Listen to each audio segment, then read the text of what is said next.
السلام عليكم ورحمة الله وبركاته.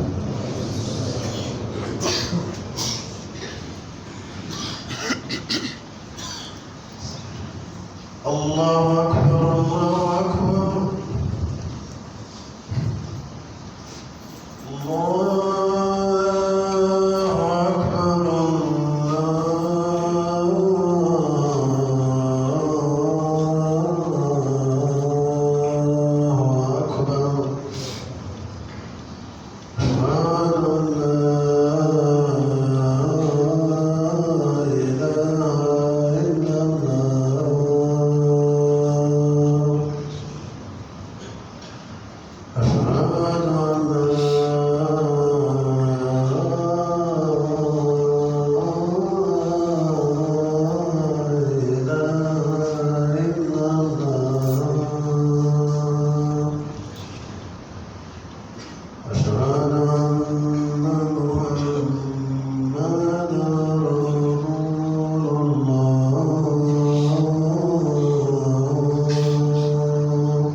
الحمد لله رب العالمين، نحمده ونستعينه ونستغفره ونستهديه ونتوب إليه، ونشهد أن لا إله إلا الله وحده لا شريك له، القائل في محكم كتابه: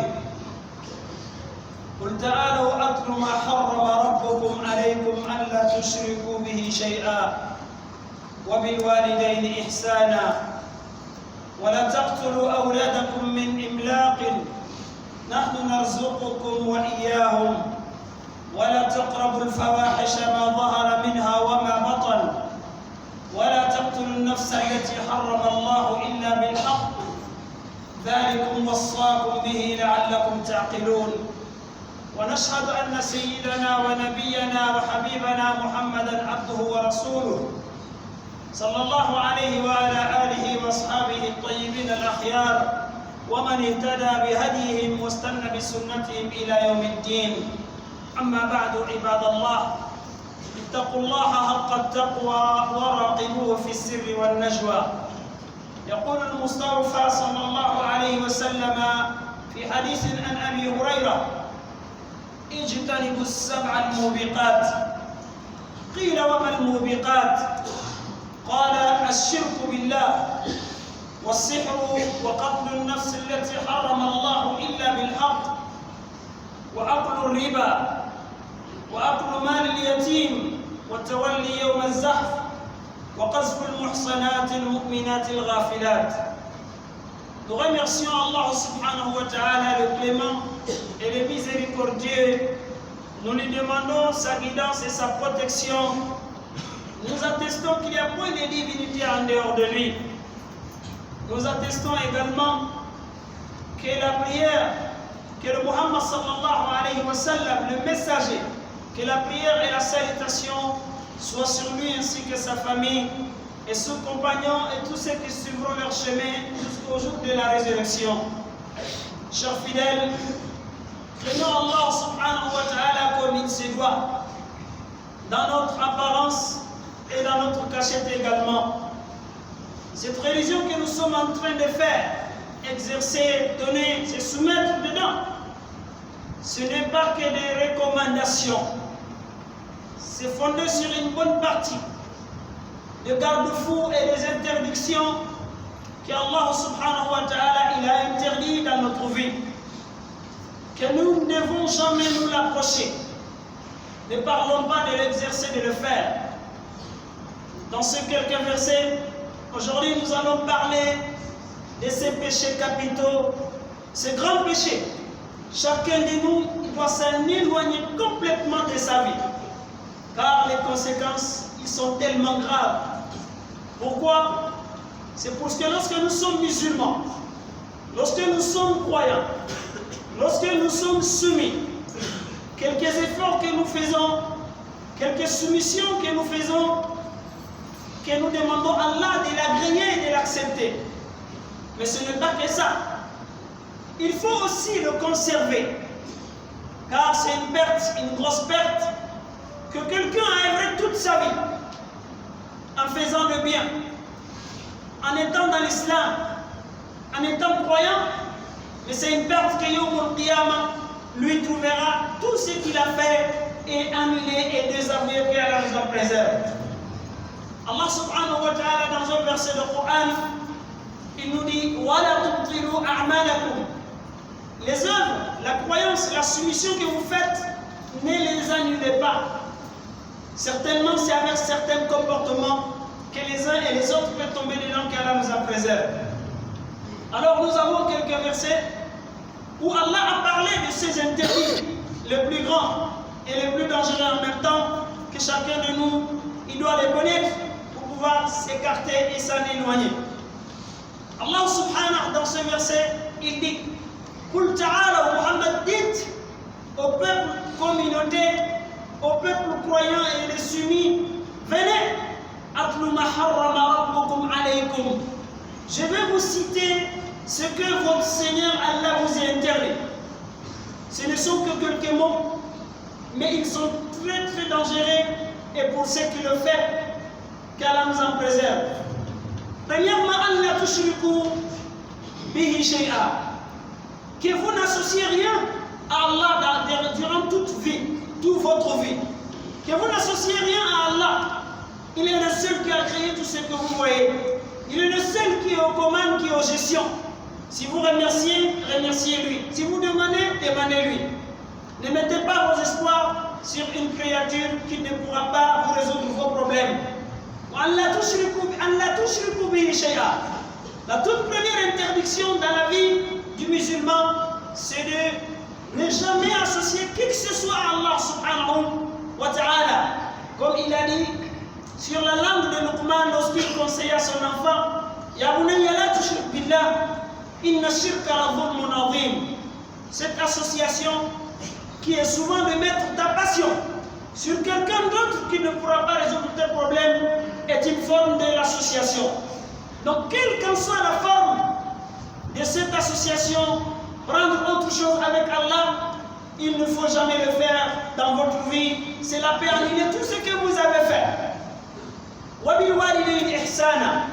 Cependant que vous adorez Allah, faites du bien à vos parents, à vos proches qui vous en font aussi du bien. Ne tuez pas vos enfants qu'Allah vous avait donnés. Allah vous les avait donnés, pas pour que vous les nourrissez. Ce n'est pas vous qui les nourrissez. Ce n'est pas vous qui gardez leur avenir et leur bonheur dans la vie. Mais cependant, par peur de pauvreté,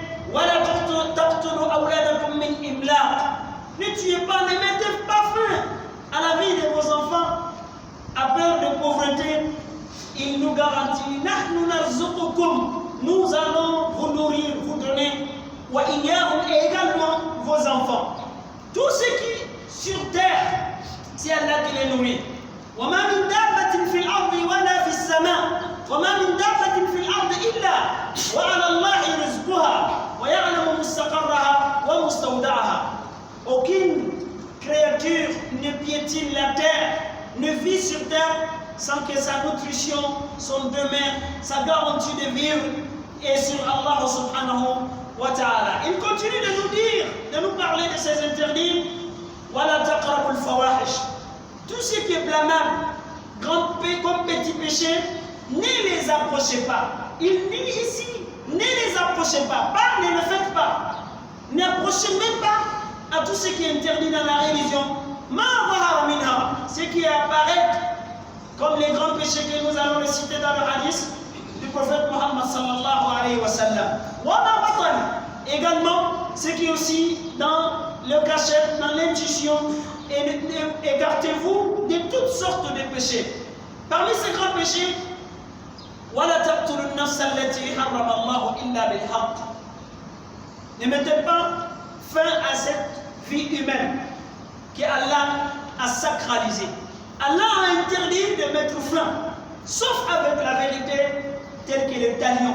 Si on se trouve dans un pays qui applique les règles et les lois d'Allah subhanahu wa ta'ala.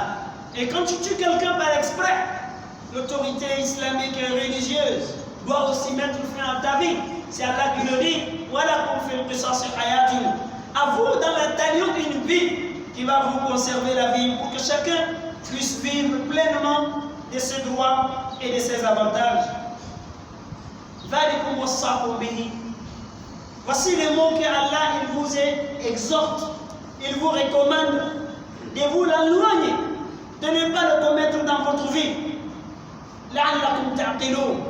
Afin que vous réfléchissez dans la vie à connaître ces choses-là, mettront fin à la bonne vie, à la bonne marche des gens. Il ne faut jamais les approcher.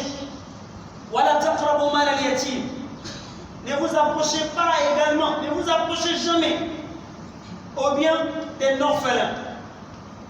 Cette fille, nous allons partir. Mais quelqu'un qui était comme toi, il espérait vivre longtemps. Mais Allah n'a pas voulu cela, il a mis fin à sa vie. Mais de son vivant, il était combatif. Il était combattant. Il a cherché du bien. Il a laissé ce bien, il est parti le laisser. Mais il a laissé des petits-enfants, soi-disant les orphelins, n'approchez jamais à leur bien. Si votre frère est parti, votre voisin est parti, il a laissé des petits-enfants et un bien et des fortunes, il a dit ce bien qui est là. Malheureusement, les gens aiment ce bien aujourd'hui. Il veut le bouffer, il veut le manger en toute façon. Mais pourtant, Allah il dit ne vous approchez jamais le bien d'un orphelin. Sauf avec ce qui est bien et convenable. Et que si quelqu'un a la responsabilité de le garder, de le gérer, il peut mettre la main pour développer avec des biens, avec des consensus. Beaucoup des interdictions dans ce verset, Allah en a parlé, mais nous allons développer tout petit peu les 7 grands péchés capitaux qu'aujourd'hui les gens banalisent. C'est venu des modes que les gens ne font que tomber dedans. Par rapport à ce verset qui est pénant, Ibn Mas'ud, radiallahu anhu, un grand compagnon du prophète Muhammad sallallahu alayhi wa sallam, il a dit, Man arada, celui d'entre vous qui voudra voir le testament que le prophète Muhammad sallallahu alayhi wa sallam, il a laissé pour sa communauté, il a mis sa cachette dessus et qu'il lit ce verset et jusqu'à la fin. Lorsque Allah il parlait de ces interdictions que malheureusement aujourd'hui, beaucoup ne les savent pas. Et beaucoup savent aussi, ils s'entêtent, ils ferment leurs yeux pour les commettre. Pourtant, écoutons l'autre partie du hadith qui nous parle de la gravité de ces péchés. Le prophète Muhammad sallallahu alayhi wa sallam, un jour, il a dit à ses compagnons, également à toute sa communauté, éloignez-vous de 7 péchés capitaux, de 7 grands péchés. Et si quelqu'un tombe dedans, et il ne met pas fin, il continue de le faire durant sa vie, ça va le détruire, ça va le bannir de la vie. Il est vivant, il est riche, il est intelligent, etc. Mais sa vie n'a pas de sens et il est banni. Les compagnons lui ont posé la question, ils lui ont interrogé, qu'est-ce que c'est ce péché qui bannit l'homme, qui enlève la baraka, la bénédiction dans la vie d'un individu? Il commence à citer, il a dit, associer autre chose sur Allah, de ta vie, dans ta soumission, dans tes pensées, dans tes propos, de ne rien associer à Allah, car c'est le plus grand péché de tous les temps. Il n'y a pas un péché qui est plus grave que l'associationnisme qu'Allah nous a préservé. Cette association, souvent ça a beaucoup de formes. Le temps ne nous permet pas de tout développer.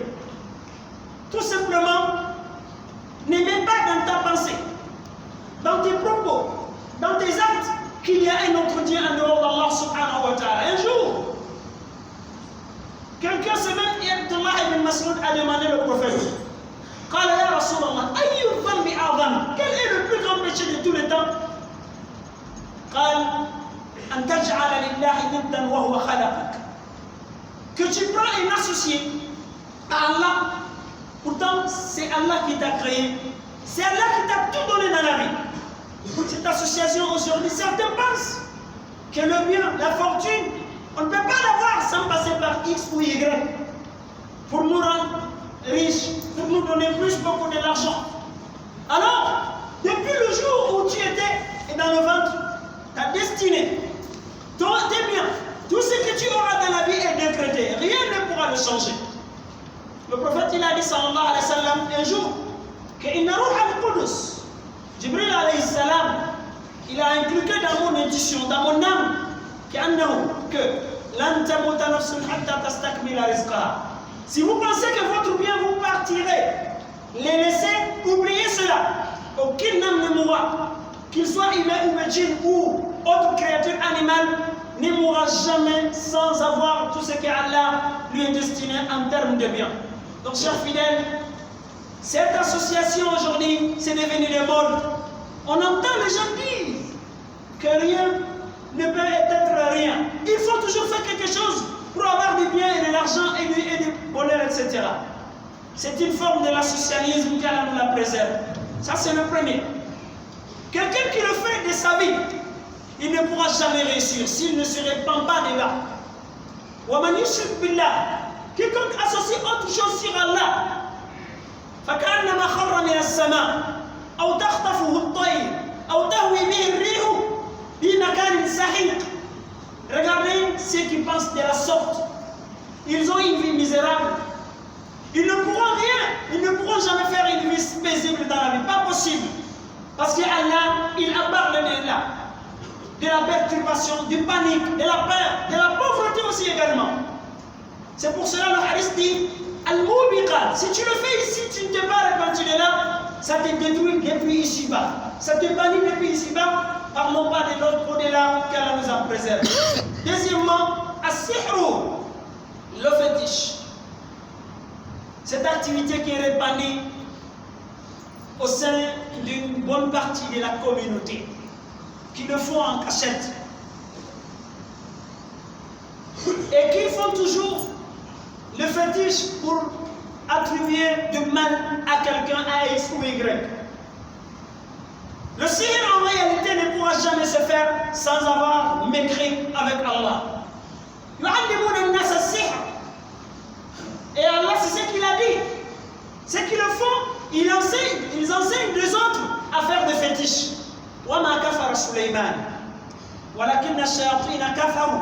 Pourtant, ça montre que c'est une chose. Si tu le fais seulement, tu as renoncé à ta religion et tu as mécrit avec Allah subhanahu wa ta'ala. C'est pour cela, dans la législation islamique, le droit, ce qu'on doit, le talion d'un féticheur, c'est de lui mettre fin à sa vie. Il n'a pas raison de vivre.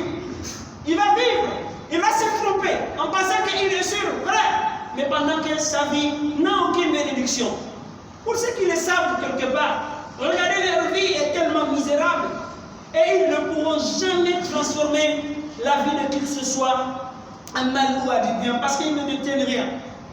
Le prophète sallallahu alayhi wa sallam, et il a beaucoup parlé de ce fétiche, il a averti les gens de ne pas le faire parce que ça te bannit depuis ici-bas. Alors pour ceux qui pensent que c'est quelque chose qui est faisable et qu'ils se réveillent, qu'ils écoutent cela. Le verset coranique nous parle de ce qu'ils faisaient, des juifs et autres. Pourtant les gens ont su bien la réalité. C'est lui qui l'achète pour faire le bien, pour rayonner un petit temps, pour penser à ce qu'il peut s'attribuer du bonheur. C'est Allah qui le dit. La vie de au-delà, le jour de au-delà, et il ne pourra jamais avoir une part, un bonheur auprès d'Allah subhanahu wa ta'ala. Beaucoup de versets coraniques ont donné des précisions sur le fétiche. Ce qu'ils ont fait, le peuple de Pharaon, il a dit c'est que des complots et des tentations des féticheurs. Et le féticheur ne pourra jamais réussir de sa vie. Vous ne lui verrez jamais riche, ni quelqu'un considéré. Il est misérable. Depuis ici-bas, parlons pas de au-delà, ce qui lui arrivera. Troisième péché capital,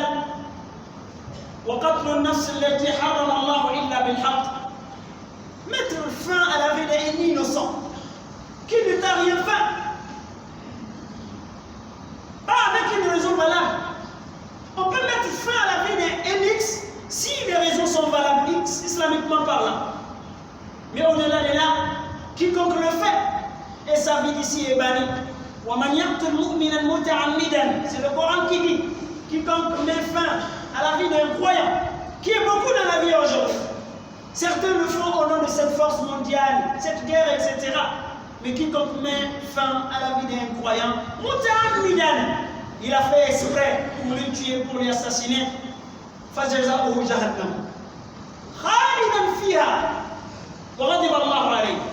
Sa récompense sera l'enfer éternellement. Il ne va jamais sortir dedans, qu'Allah nous en préserve. Puisque cela, Allah lui a accordé sa colère, qu'Allah nous en préserve. Quatrième péché, riba. Et de bouffer, de manger et de consommer l'intérêt usuraire. Ces intérêts usuraires aujourd'hui ont pris une autre forme, un autre modèle. Beaucoup le font, pourtant ils savent que c'est une chose strictement interdite dans la religion. Riba. Dans notre religion, qui entend riba, il entend transaction économique. Mais nous, lorsqu'on fait ces échanges, c'est fondé principalement sur l'entraide, sur la facilité à donner à qui que ce soit. Mais ce qu'ils font, le riba, qu'il a fait avec un banquier ou il a fait avec un individu, etc., c'est fondé sur l'injustice totale. Au nom qu'il était accablé et il n'a rien, il n'a pas d'autre modèle, il n'a pas d'autre moyen. Non! Si c'était le cas, Allah, il n'allait jamais nous dire que celui qui font, c'est qu'ils font le riba. Oh vous qui avez créé Allah, craignez-lui. Si quelqu'un le faisait après sa conversion, il ne connaissait pas le statut et la gravité, il a fait ça d'avant et qu'il renonce à ça immédiatement.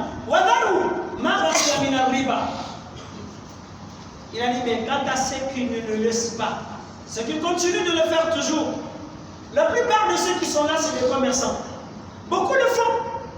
Le riba, c'est le seul péché. L'association qui se fait quelque part, Allah, il a laissé, il lui a attendé de l'autre côté. Quelqu'un peut tuer quelqu'un, il va vivre. Quelqu'un peut faire le fétiche, il va encore vivre. En cachette, il va attendre sa part de au-delà. Mais le riba est le seul péché qu'Allah, il a dit, si vous ne renoncez complètement au riba, l'intérêt usuraire, et alors, acceptez en ce moment, qu'Allah, il vous déclare la guerre deux ici. Mais si Allah te déclare la guerre, tu ne seras jamais béni. Tu ne pourras jamais faire une vie paisible et tranquille. Ceux qui le font, Ils sont connus. Il n'y a pas plus souffrant que cela. Ça ne les donne jamais du bien et de l'argent. L'intérêt usuraire est grave. Il va falloir que les gens les laissent. Parce que depuis ici-bas, ça bannit ta vie, ça met fin. Tu es vivant, mais tu n'as aucune bénédiction. Tu es souffrant. Qu'Allah nous en préserve. Le prophète sallallahu alayhi wa sallam, dans un hadith, il a dit Inna li-riba salasatun wa sab'una baba. L'intérêt usuraire a 73 et poussières qualités que les gens peuvent tomber dedans.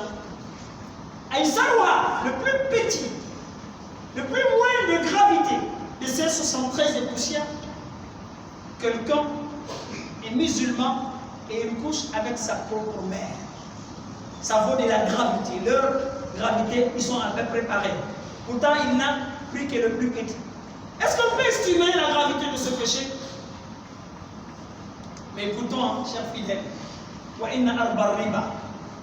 il dit encore le plus grande qualité aussi du riba, quelqu'un il part s'asseoir pour dénigrer, pour gaspiller les noms de son propre frère, pour lui critiquer, etc.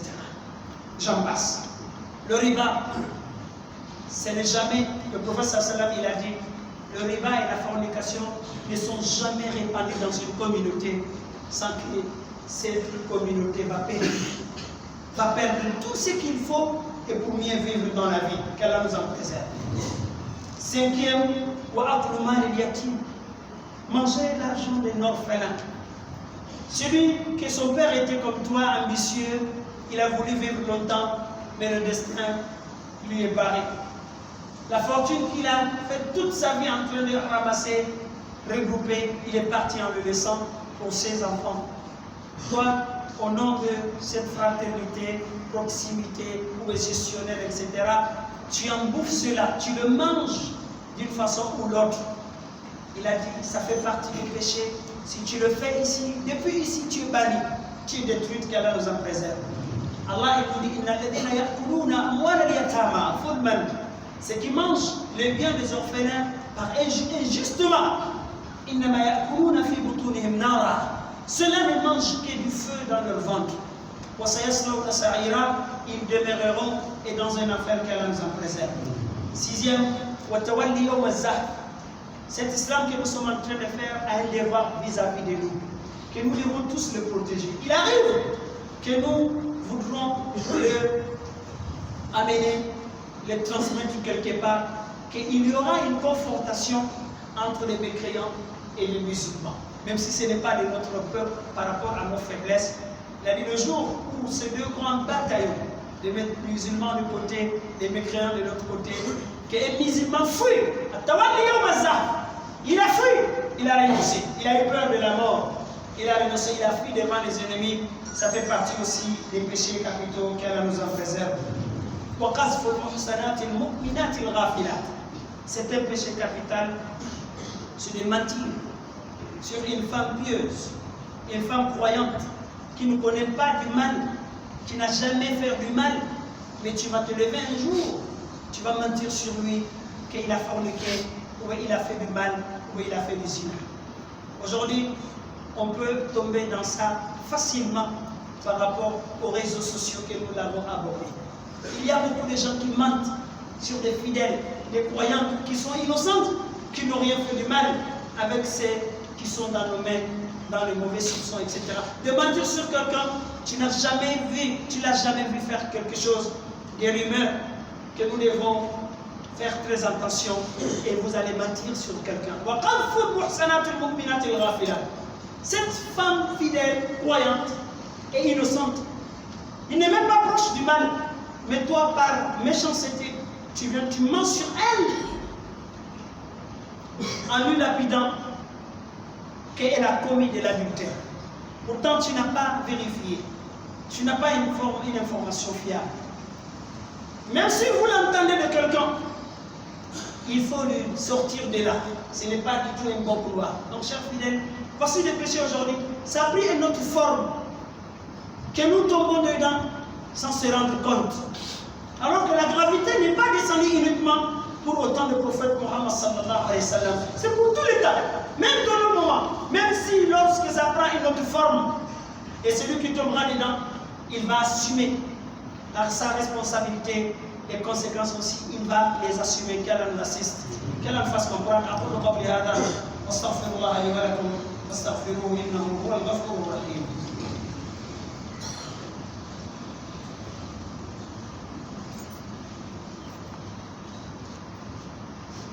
الحمد لله رب العالمين والصلاة والسلام على أشرف الأنبياء والمرسلين. Chers fidèles, vous entendez beaucoup souvent que l'islam est simple. L'islam est facile. الدين يسر وما جعل عليكم في الدين من حرج لا يكلف الله نفسا إلا وسعها. Tout ça, ce sont des vérités absolues. Mais cependant, quelque peu d'action que nous menons, la prière, le jeûne, le sacrifice, tout ce qu'on fait au terme de ce que l'islam nous a recommandé, si tu le fais déjà, il faut le conserver. Il faut le garder. Voilà tout le n'annulez pas vos œuvres que vous avez déjà faites. C'était validé un moment. Ne les annulez pas. Aujourd'hui, on a beaucoup de musulmans qui s'opposent à la législation islamique. Lorsqu'un statut est confirmé d'Allah, tu entends un musulman dire que non, ça serait volé, ça serait répandu. Ce n'est pas de notre moment. Ça, c'était des temps anciens. Et attention, rien que ce pensée, ce mot, il peut annuler tout ce qu'un musulman a fait durant toute sa vie. Allah, il nous dit, Dalika, c'est ainsi. Quelque part, selon ce loi que nous développons, selon ce que le prophète sallam a dit, a parlé, et certains ont détesté cela, en disant que ce n'est pas faisable de nos jours, le monde a changé, on se retrouve dans une autre dimension du monde. Ils ont détesté, ils ont demandé ce qu'Allah a légiféré. Et qu'est-ce qui les est arrivé? Il a annulé leur soumission, leur croyance, leur islam. Il n'y a pas une perte que de se penser musulman pendant que tu avais fait en cela. Chers fidèles, ces péchés capitaux n'étaient qu'un rappel pour ceux qui sont tombés dedans par inadvertance. Ils ont encore une chance de se repentir. Même l'association qui est le plus grand, si quelqu'un il prend son cœur et il regrette réellement et il renonce immédiatement, Allah lui pardonne, Allah accepte sa repentance. C'est pour ne pas continuer de s'y pour ceux qui l'ont fait et aussi se repentir de là et aussi de sauvegarder, de ne jamais tomber dedans. Quelqu'un sera des causes et des tentations et des motivations qu'Allah nous en préserve. Chers fidèles, cet islam qui est facile, mais un moment, il faut le garder, il faut le sauvegarder en s'éloignant de tout ce que Allah subhanahu wa ta'ala a interdit, tout ce que le prophète il a averti sévèrement. Il a mis aussi des sanctions aussi, et pour ne pas laisser sa communauté d'aller dans tous les sens. qu'Allah nous assiste, qu'Allah nous fasse comprendre. ربنا آتنا في الدنيا حسنة وفي الآخرة حسنة وقنا عذاب النار. اللهم إنا نسألك الجنة وما قرب إليها من قول أو عمل ونعوذ بك من النار وما قرب إليها من قول وعمل. اللهم إنا نسألك من كل خير سألك منه عبدك ورسولك محمد صلى الله عليه وسلم ونعوذ بك من شر ما استعاذك منه عبدك ورسولك محمد صلى الله عليه وسلم وعبادك الصالحون. اللهم فرج هم المهمومين ونفس كرب المكروبين واقض الدين عن المدينين واشف مرضانا ومرضى المسلمين. اللهم اعز الاسلام والمسلمين واذل الشرك والمشركين برحمتك يا ارحم الراحمين. اللهم صل على محمد وعلى ال محمد كما صليت ورحمت وباركت على ابراهيم وعلى ال ابراهيم في العالمين انك حميد مجيد. سبحان ربك رب العزه عما يصفون وسلام على المرسلين والحمد لله رب العالمين.